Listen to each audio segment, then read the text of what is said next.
Capítulo 3. Uma estranha entrevista com o diabo. Enquanto você estiver lendo a entrevista com o diabo, você reconhecerá, a partir da breve descrição que dei da história da minha vida, o esforço desesperado do diabo em me calar antes que eu ganhasse reconhecimento público. Você entenderá também, após ler a entrevista com o diabo, porque a entrevista tinha que ser precedida por esta história pessoal. Antes que você comece a ler a entrevista, eu quero que você tenha uma noção bem clara do tipo de ataque que o diabo fez comigo, e lembre-se de que foi esse ataque final que afortunadamente virou o jogo, fazendo com que o diabo ficasse sem saída e tivesse que se confessar. Este trabalho do diabo começou com a crise de 1929. Através daquela feliz virada na roda da vida, perdi 600 acres nas montanhas de Catskill. Meus sentimentos foram a zero. O Harriman National Bank, onde todos os meus fundos estavam depositados, quebrou e com ele se foi todo o meu dinheiro. Antes que eu notasse o que estava acontecendo, me peguei no meio de um furacão espiritual e econômico que se desenvolveu numa catástrofe mundial de tal força que nenhum indivíduo ou grupo de indivíduos poderia suportar. Enquanto esperava a tempestade passar e todo o medo que estava espalhado ceder, me mudei para Washington, D.C., a cidade onde comecei o trabalho, após o meu primeiro encontro com Andrew Carnegie, quase um quarto de século antes. Parecia que não havia nada que eu pudesse fazer, exceto sentar e esperar. Tudo o que eu tinha era tempo. Após 3 anos de espera sem resultados tangíveis, minha alma incansável começou a me empurrar de volta para o serviço. Havia muito poucas oportunidades para eu ensinar uma filosofia de sucesso quando o mundo à minha volta estava no meio do mais abjeto fracasso e as mentes dos homens estavam preenchidas com o medo da pobreza. Este pensamento veio até mim em uma noite, enquanto eu estava dirigindo o meu automóvel em frente ao Memorial de Lincoln, sobre o rio Potomac, dentro da sombra do Capitólio. Com isso veio outro pensamento. O mundo havia experimentado uma crise sem precedentes, através da qual nenhum ser humano tinha o menor controle. Com essa crise veio até mim a oportunidade de testar a filosofia da autodeterminação, a organização a qual eu havia devotado boa parte da minha vida adulta. Uma vez mais eu tinha a oportunidade de aprender se a minha filosofia era prática ou mera teoria. Notei também que aí estava a oportunidade de testar uma frase de minha autoria, a qual eu havia pronunciado centenas de vezes. Toda adversidade traz consigo a semente de uma vantagem equivalente. Qual, se há alguma, eu me perguntei, foi a vantagem de uma crise mundial para mim? Quando comecei a procurar por uma direção por onde eu poderia testar a minha filosofia, fiz a descoberta mais chocante da minha vida. Descobri que através de alguma estranha força que eu não entendia, eu havia perdido minha coragem. Minha iniciativa tinha sido desmoralizada, meu entusiasmo havia enfraquecido. Pior que tudo isso, eu estava envergonhado em me dar conta de que era o autor de uma filosofia de autodeterminação, porque lá no fundo do meu coração eu sabia, ou pensava que sabia, que eu não poderia fazer a minha própria filosofia, me tirar do fundo do poço e, consequentemente, mudar a situação desesperadora na qual eu me encontrava. Enquanto eu lutava em um estado mental de total confusão e atordoamento, o diabo devia estar dançando de felicidade. Afinal, ele tinha o autor da primeira filosofia de realização e sucesso pessoal paralisado pela indecisão. Mas os inimigos do diabo também deviam estar trabalhando. Enquanto eu estava sentado em frente ao Memorial Lincoln, revisando em retrospecto as circunstâncias que por muitas vezes elevaram-me a grandes realizações, somente para logo depois me deixarem cair de alturas equivalentes, um pensamento feliz chegou até mim, na forma de um plano de ação definido, o qual eu acreditava que poderia me desfazer de uma vez por todas desse sentimento hipnótico de indiferença ao qual eu estava preso. Na entrevista com o diabo, a exata natureza da força pela qual eu havia sido privado da minha iniciativa e da minha coragem foi revelada. É exatamente a mesma força que milhões de outros foram sujeitos durante a grande crise. É a arma principal que o diabo utiliza para enredar e controlar os seres humanos. A essência desse novo pensamento que veio para mim era esta. Apesar do fato de eu ter aprendido com Andrew Carnegie e mais de 500 outros que tiveram sucessos profissionais e pessoais equivalentes, que realizações notáveis em todos os passos da vida vêm através da aplicação do Mastermind, a coordenação harmoniosa de duas ou mais mentes trabalhando para um mesmo objetivo, eu havia falhado em fazer tal aliança com o objetivo de colocar em prática o meu plano de revelar a primeira filosofia individual de sucesso para o mundo. Apesar do fato de eu ter entendido o poder do Mastermind, eu havia sido relapso em apropriar-me e usar essa força. Eu estava trabalhando como um lobo solitário em vez de associar-me com outras mentes superiores.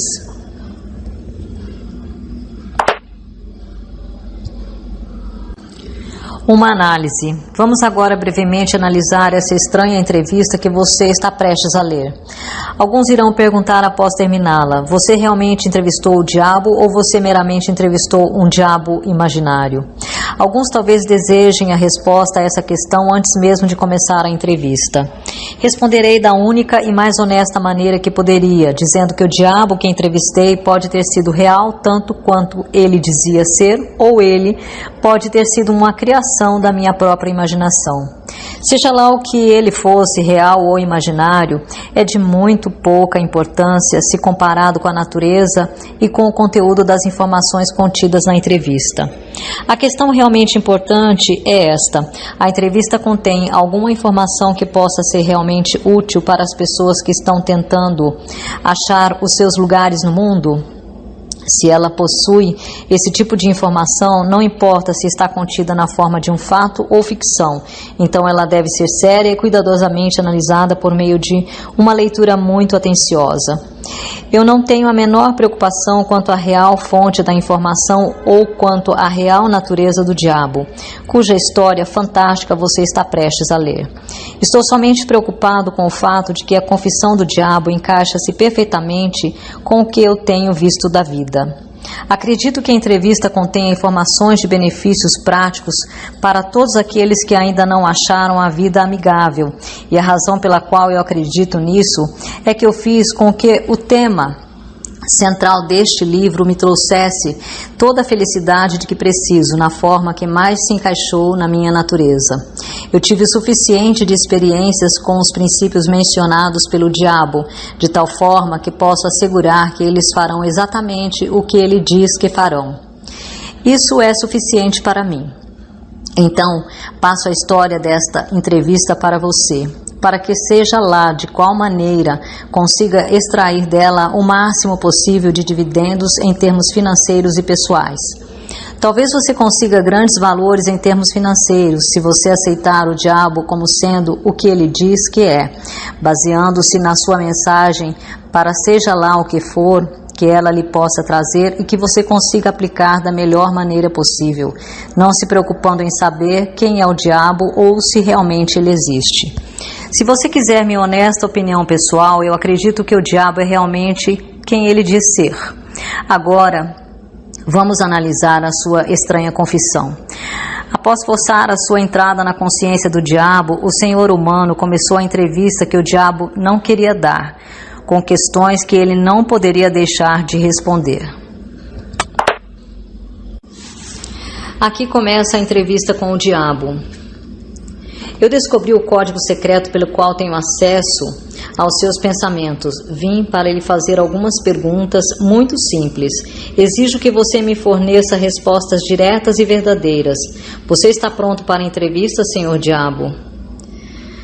Sim, estou pronto, mas primeiro você deve se dirigir a mim com mais respeito. Durante esta entrevista, você se dirigirá a mim somente como Sua Majestade.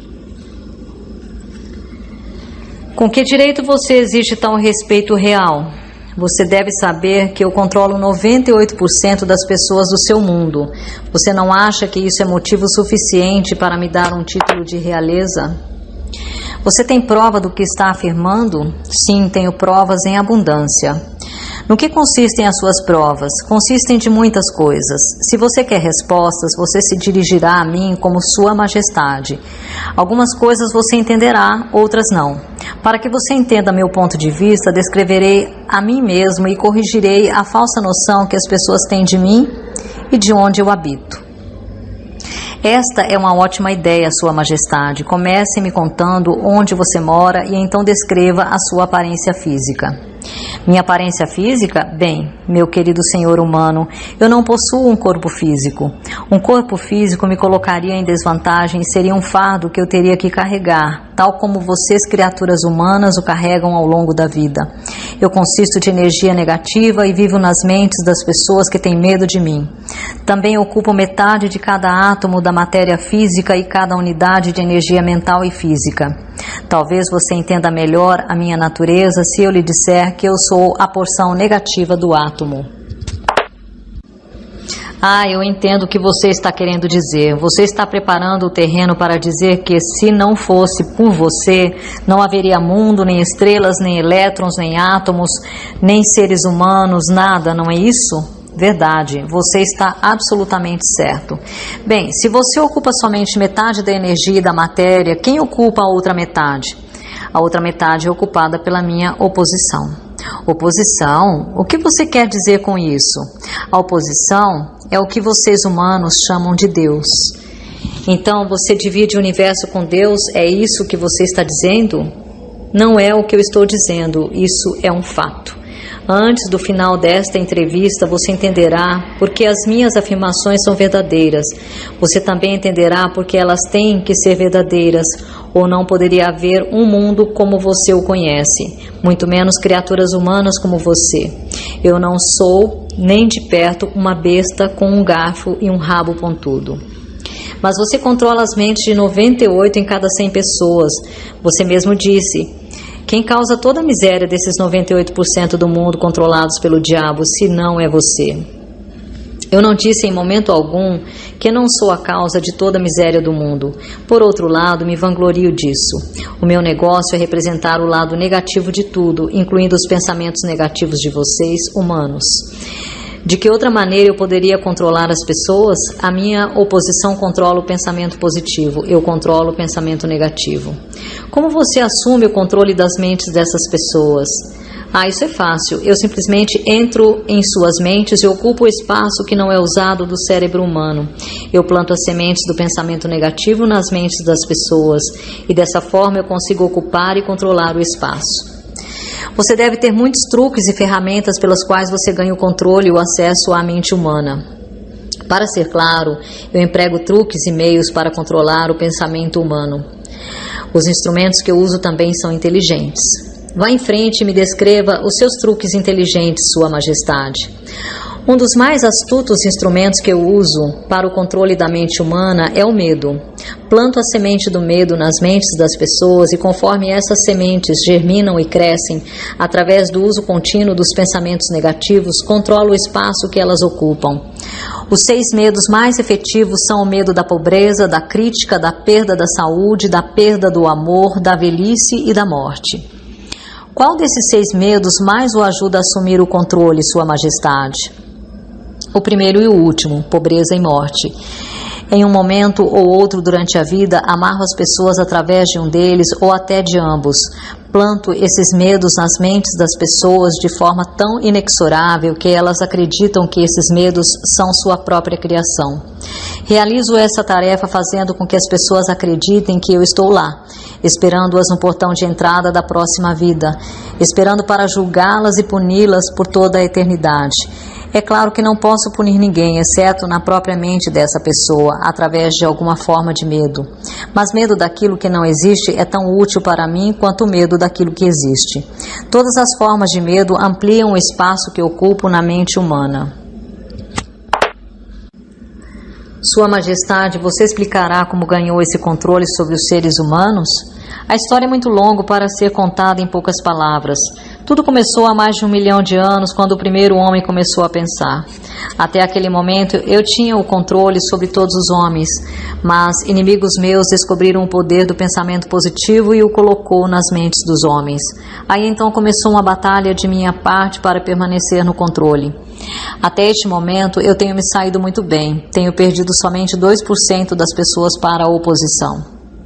O que eu posso extrair da sua resposta é que os homens que pensam são os seus inimigos? Isso está certo? Isso não está certo, mas está correto. Me conte mais sobre o mundo em que você vive. Vivo onde quer que eu escolha. O tempo e o espaço não existem para mim. Sou uma força que, para descrever melhor para você, deve ser considerada como energia. Meu lugar físico favorito, conforme lhe falei, são as mentes das pessoas. Controlo uma parte do espaço do cérebro de cada ser humano. A quantidade de espaço que eu ocupo na mente de cada indivíduo depende do quanto e de que tipo de pensamento essa pessoa mantém em sua mente. Conforme já lhe falei, não posso, sob nenhuma hipótese, controlar uma pessoa que pense. Você fala da sua oposição. O que você quer dizer com isso?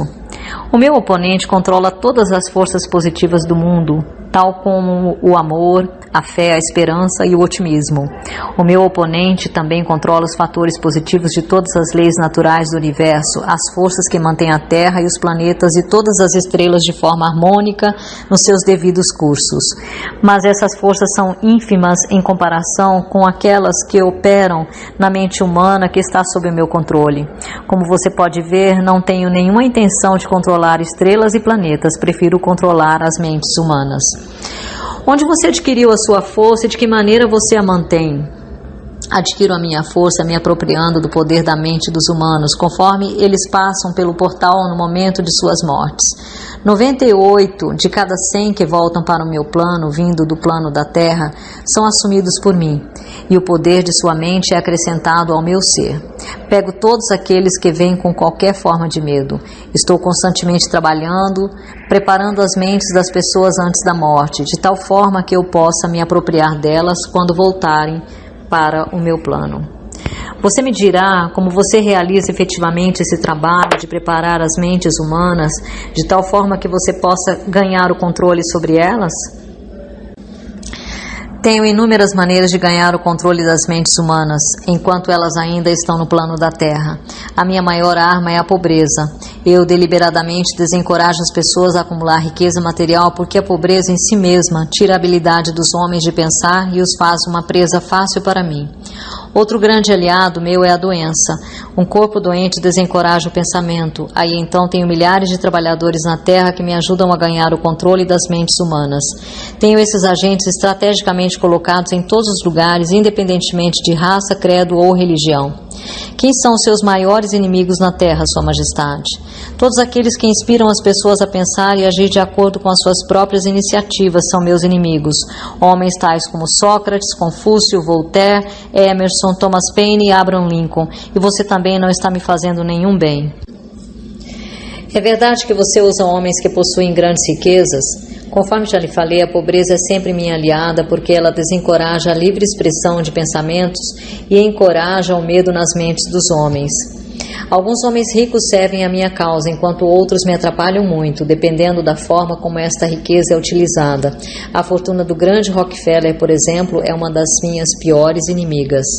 Isso é interessante, Sua Majestade. Você pode me contar por que você teme a fortuna dos Rockefellers mais do que as outras? O dinheiro de Rockefeller está sendo usado para isolar e conquistar a cura de doenças do corpo físico em várias partes do mundo. A doença sempre foi uma das minhas armas mais eficazes. O medo da doença só perde para o medo da pobreza. O dinheiro de Rockefeller está ajudando na descoberta de novos segredos da natureza em centenas de modos diferentes, onde todos esses meios estão sendo utilizados para ajudar homens a terem total controle sobre suas próprias mentes. Esses meios estão encorajando novos e melhores métodos de alimentação, de vestuário e habitação.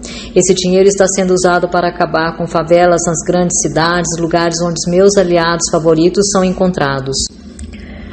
Está também financiando campanhas por governos melhores e ajudando a acabar com a desonestidade na política. Está colaborando para melhorar os padrões de negócios do mundo e encorajando homens de negócio a conduzirem suas empresas pela regra de ouro. Isso não é bom para a minha causa. O que você pode me dizer sobre garotos e garotas que as pessoas dizem que estão no caminho para o inferno? Você os controla também? Bem, eu posso responder essa questão somente com sim e não. Corrompi as mentes desses jovens, os ensinando a beber e a fumar, mas eles têm me surpreendido com uma tendência muito séria de pensar por si mesmos. Você diz que corrompeu as mentes dos jovens com álcool e cigarros. Consigo entender como a bebida alcoólica pode destruir o poder do pensamento independente, mas não consigo enxergar de que forma os cigarros podem ajudar na sua causa. Você pode não saber, mas os cigarros quebram o poder da persistência, eles destroem o poder da resistência, acabam com a habilidade de concentração.